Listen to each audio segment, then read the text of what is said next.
Rajya Sabha TV का ये बेहद ख़ास प्रोग्राम है गुफ्तगू। और गुफ्तगू में आज हैं हमारे साथ होमी मुल्लन, जो कि गुज़रे दौर के फ़िल्मी गानों में परकशन बजाने के एक जादूगर माने जाते हैं।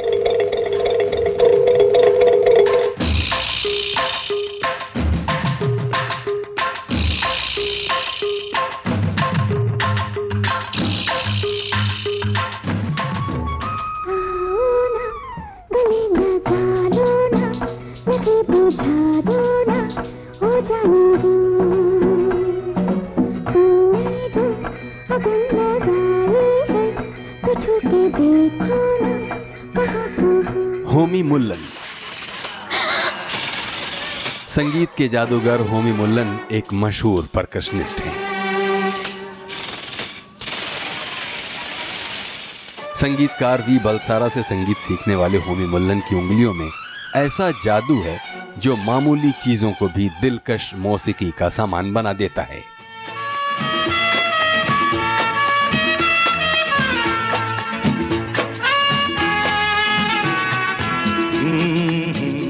कई शहरों में शुरुआती वक्त गुजारने के बाद होमी मुल्लन मुंबई आकर रुक तो गए, लेकिन उनका संगीत का सफर आज भी रुकने को तैयार नहीं है।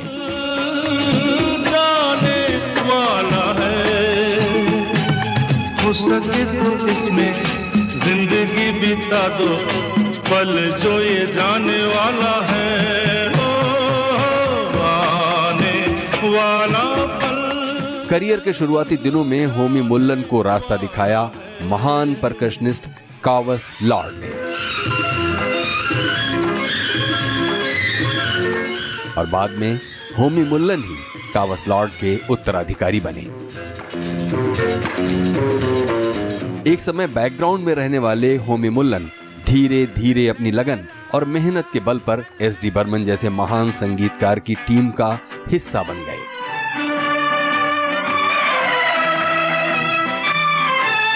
हम है राही प्यार के, हमसे कुछ न बोलिए, हम है राही प्यार के, हमसे कुछ न बोलिए, जो भी प्यार से मिला हम उसी के हो लिए।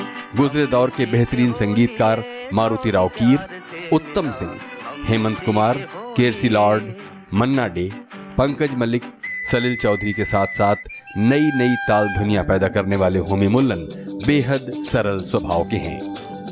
परकशन के दीवाने होमी मुल्लन ने फिल्मी गानों में 40 से ज्यादा परकशन इंस्ट्रूमेंट्स बजाए हैं। आपको दिखाते हैं उनके निजी संग्रह में मौजूद इन वाद्य यंत्रों की एक झलक।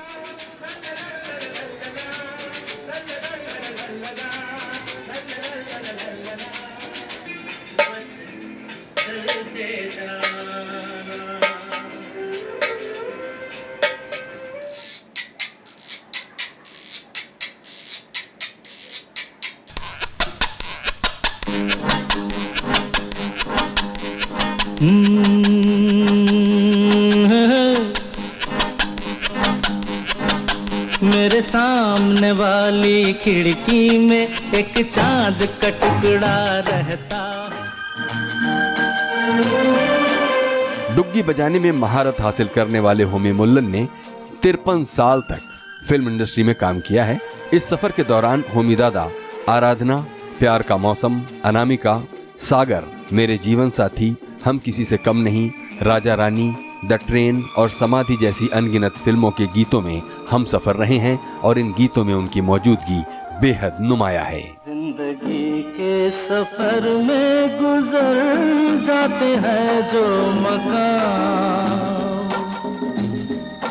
वो फिर नहीं आते, वो फिर नहीं आते। बहुत बहुत स्वागत है होमी दादा। वेलकम। हमें बताइए कि जब हम कहते हैं कि आप एक परकशनिस्ट हैं, परकशनिस्ट से हम क्या समझें कि वो होता क्या है? एक परकशनिस्ट होता है, उसको सब कुछ साइड रिदम जिसको बोलता है अपना इंडस्ट्री में सब बजाना पड़ता है, तब जाके आप परकशनिस्ट बनते हैं। से डुग्गी है, मादल है, उर्दू बायां है, रेसो रेसो है, सब हैंडल करना पड़ता है, तब जाके आप परकशनिस्ट बनते हैं। अब परकशन का वैल्यू क्या होता है कि आपको जब बोलेंगे कि ये गाने में ऐसा बजाया हुआ, जब भी आप गाना सुनोगे तब याद आएगा कि हाँ ये तो सही इंस्ट्रूमेंट है करके। हमने सब म्यूज़िक डायरेक्टर के साथ मोस्टली काम किया है, कलकत्ता से लेके पंकज मलिक से लेके वहाँ का सुनील दास गुप्ता, सलील चौधरी, मन्ना दा, हेमंत दा, सबके साथ काम किया है। तो यहाँ भी हमको मौका मिला काम करने का, मगर मैंने रियली कीबोर्ड हिसाब से आया था, वो कीबोर्ड छोड़ दिया, परकशनिस्ट बन गया। और कितने साल हो गए होंगे आपको लगातार फिल्मों में म्यूजिशियन के तौर पर? म्यूजिशियन का दौर पे समझिए, मैं जब बच्चा था 2021 का, तब से मैंने शुरुआत की। स्कूल से भाग के, मैंने ट्यूशन टीचर से भाग के शुरुआत की कलकत्ता में। वहाँ मेरा गुरुजी मिस्टर वी बालसारा, उनके पास मैं सीखा बहुत कुछ। फिर एक ये होता है ना म्यूजिशियन का, किसी का भी, कि चलो और आगे बढ़े। तो हम बहुत सारे जगह घूमे, दिल्ली, चेन्नई वनाई सब जगह घूम के बॉम्बे में आए। बॉम्बे में आए तो मैं कलकत्ता में HMV में काम करता था, हिज मास्टर वॉइस जिसको बोलते हैं। तो इधर हिज मास्टर वॉइस पास में था, फाउंटेन पे। तो मैं वहाँ गया था, वहाँ सलील दा बैठे थे। सलील दा मेरे को बोलता है, अरे तू एखाने की করছিস? बोले दादा काम के लिए आया है।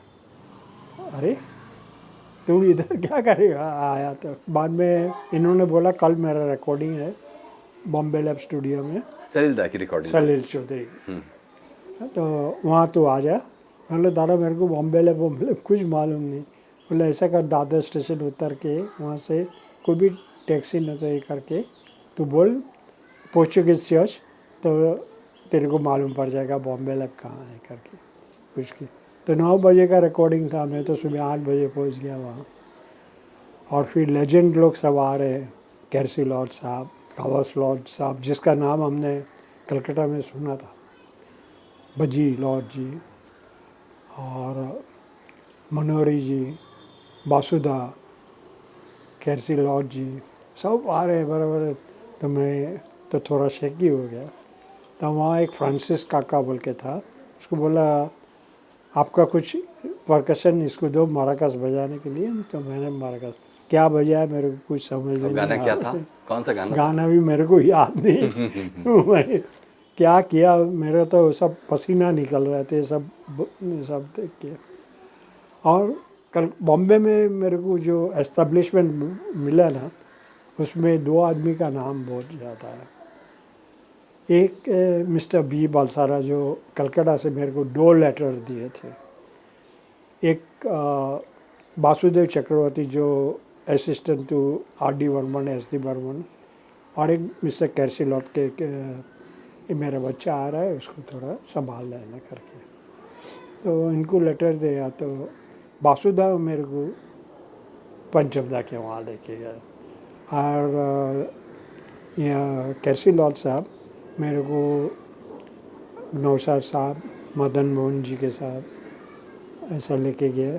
फिर उनका जिंगल बहुत होता था, तो उनसे पास से फिर वनराज भाटिया मिला मेरे को। फिर मिस्टर उत्तम सिंह मिला, जो गुड म्यूज़िक डायरेक्टर और वेल नोन अरेंजर है, एलिया राजा का सब काम कर रहे हैं।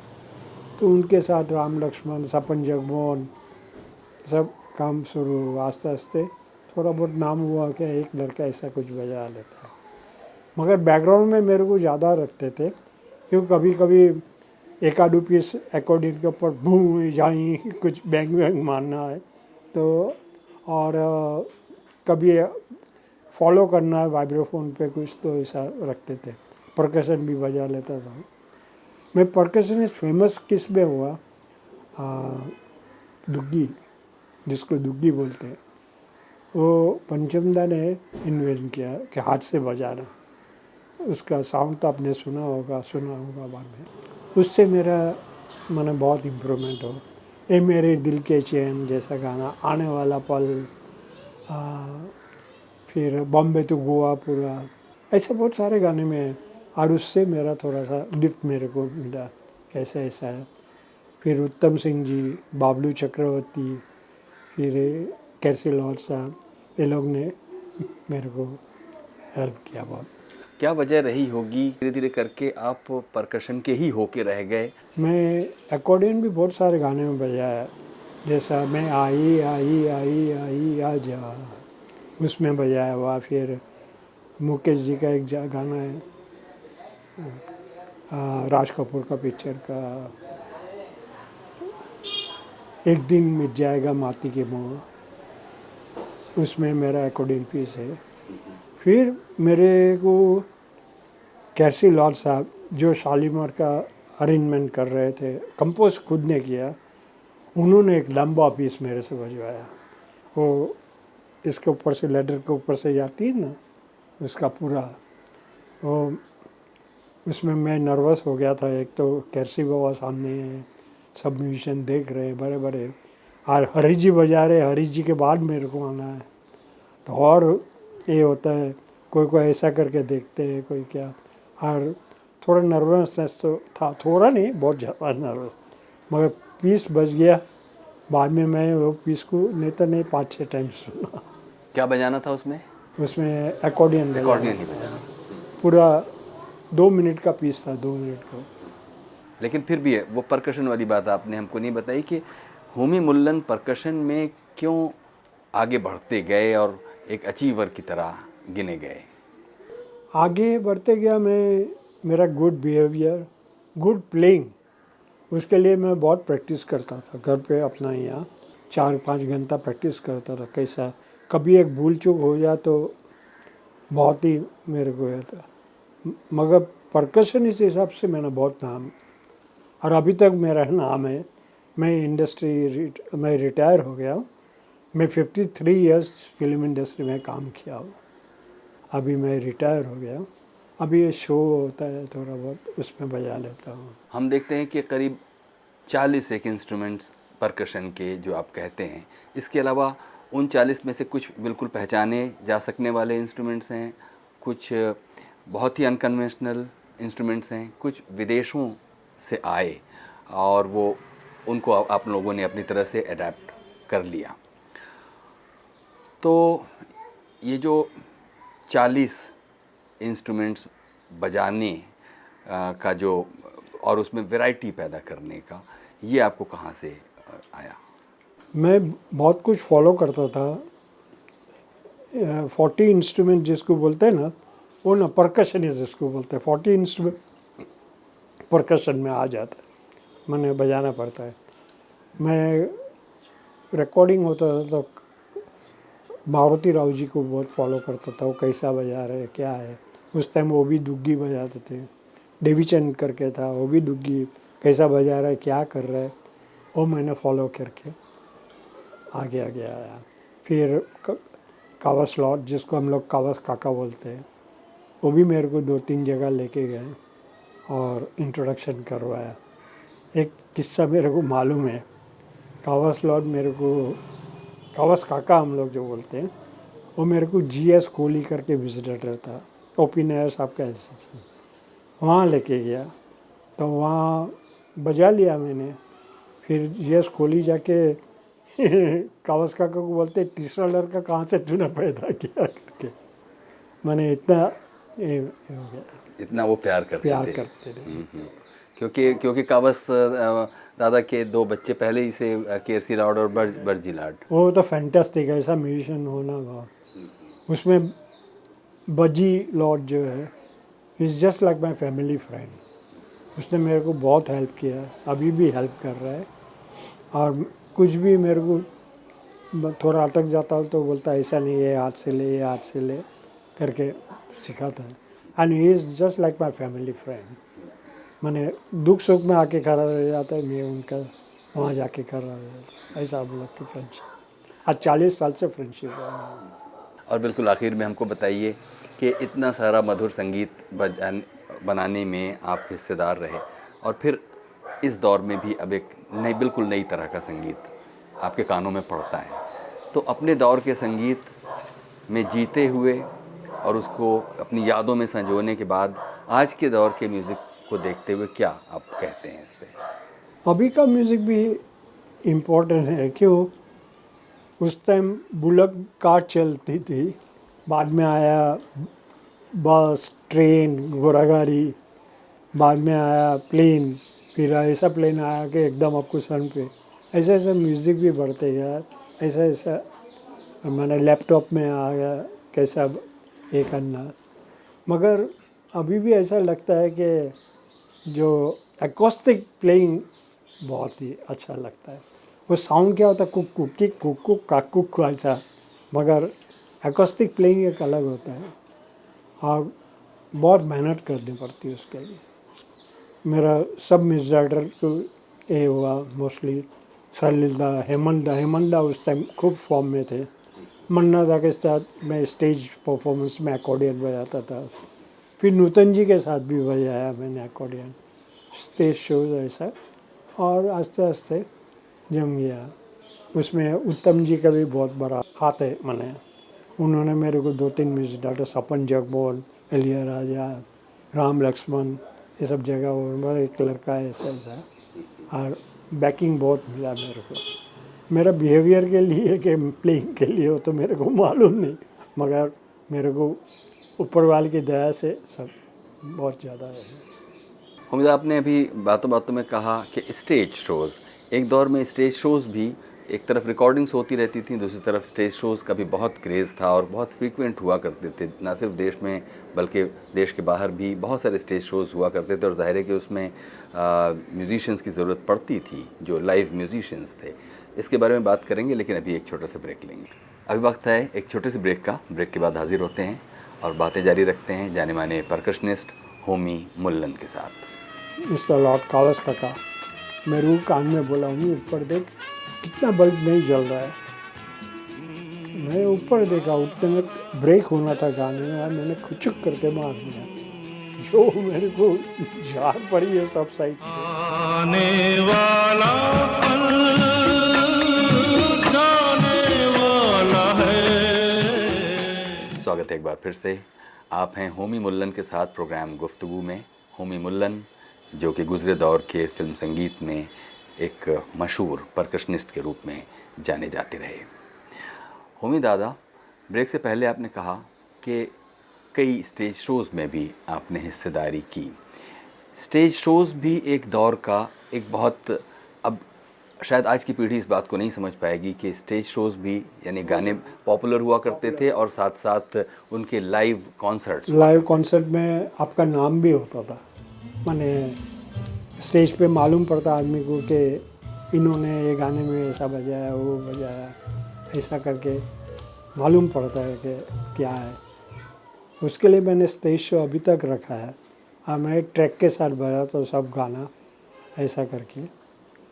और मैं क्या बोलूँ, और एक बात बोलूँ तो आपको, मैं बचपन में मेरी माँ गुज़र गई, तो मेरे को मेरा मामा कलकत्ता लेके गया है, मिस्टर जाले चिंडर वाला, तो उन्होंने मेरे को वहाँ सेटल करके बलसारा जी के साथ में ही करके मैंने हमको प्रेफरेंस दिया बहुत।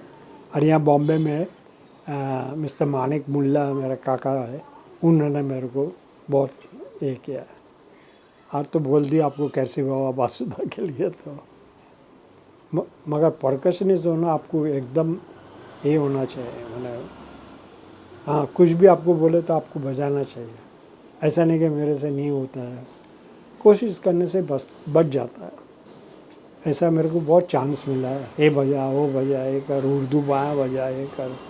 और परकशन के अलावा आपके जो कॉन्टेम्प्रेरी म्यूजिशियंस थे, कुछ के नाम तो आपने लिए, मारुति राव का नाम आपने लिया और इसके अलावा देवीचंद का नाम लिया, लेकिन और कुछ नाम लीजिए जो परकशन के अलावा दूसरे म्यूजिशियंस, इंस्ट्रूमेंटलिस्ट जो लोग थे।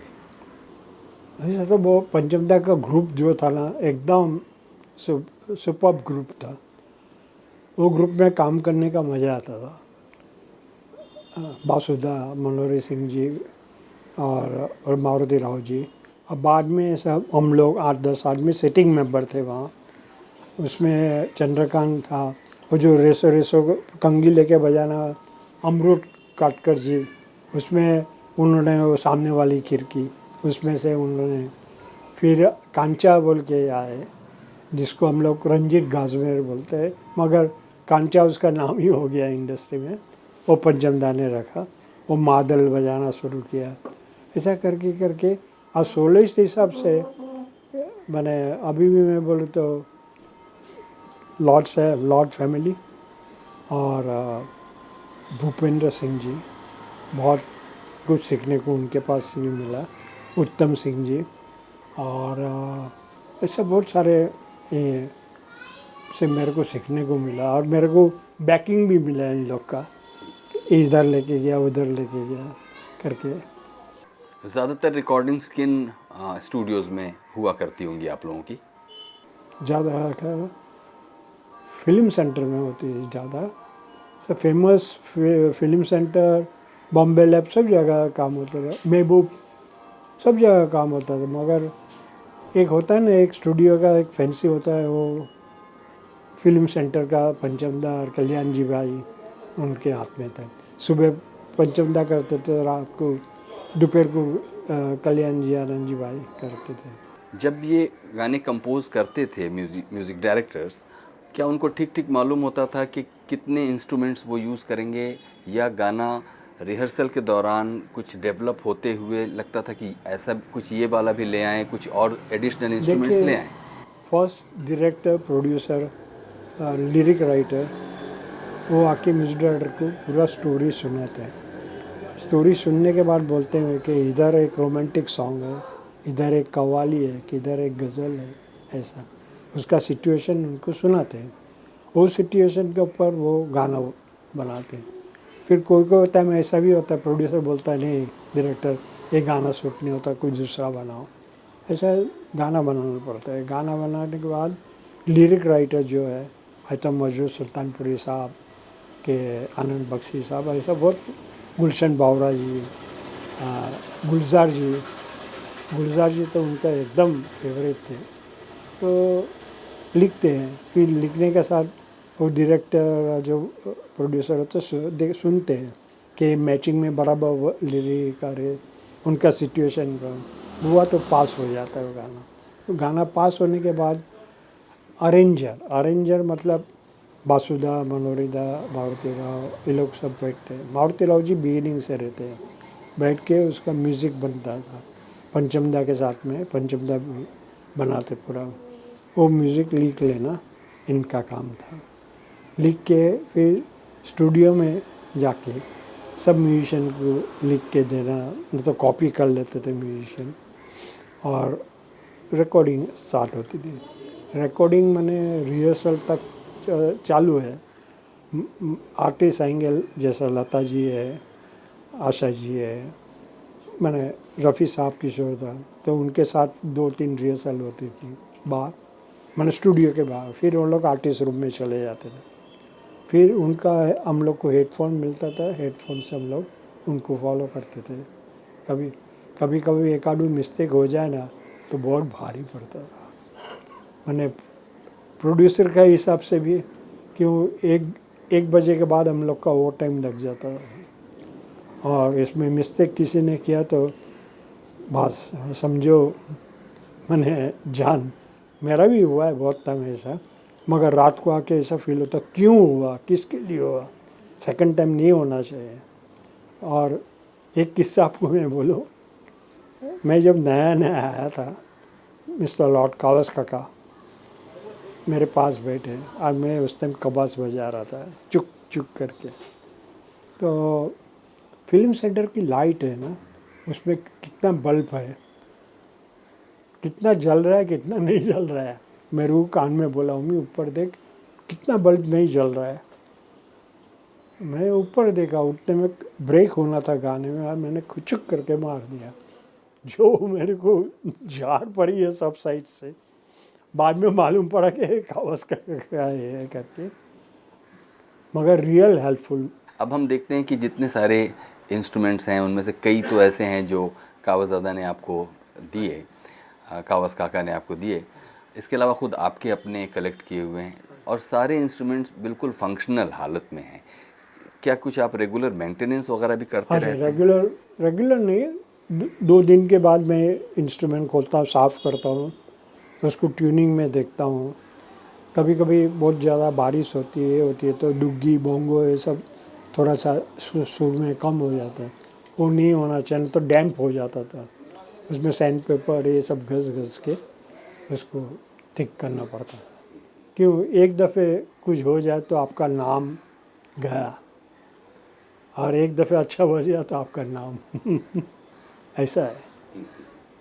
ये तो अच्छी बात है कि अभी आपके इंस्ट्रूमेंट्स आपके आसपास हैं, उनकी आप देख रेख करते हैं, उनको रेगुलर बजाते रहते हैं, परफॉर्म करते रहते हैं।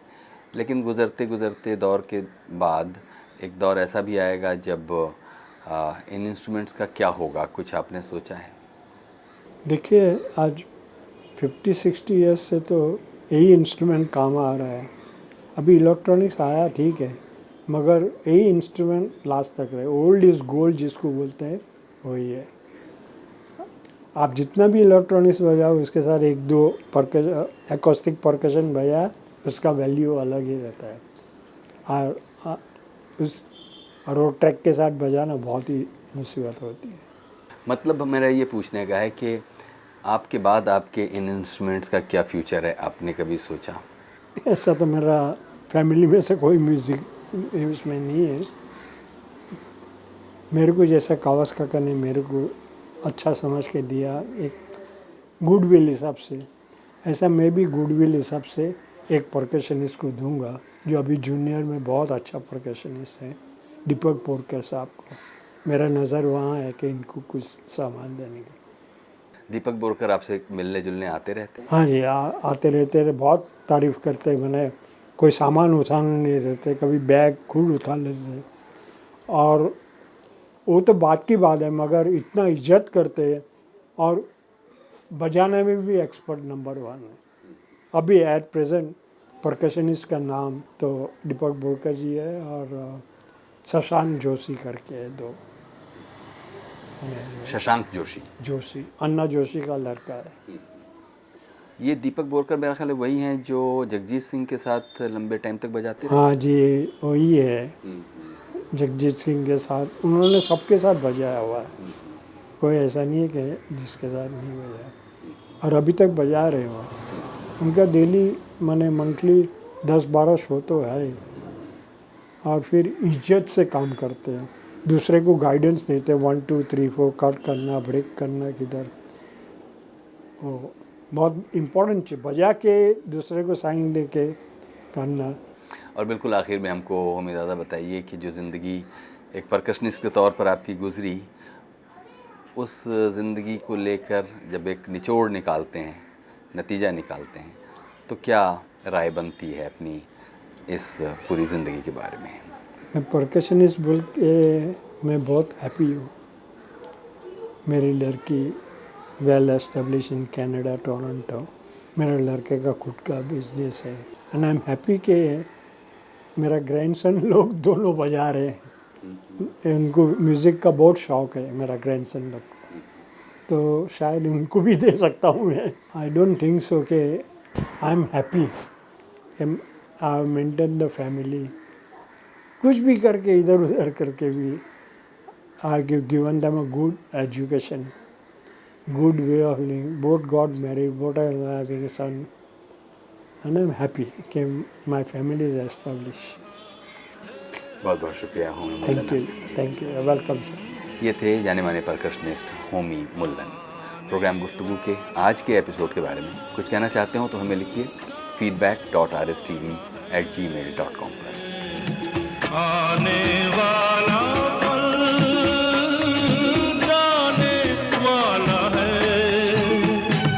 हो सके तो इसमें जिंदगी बिता दो, पल जो ये जाने वाला है।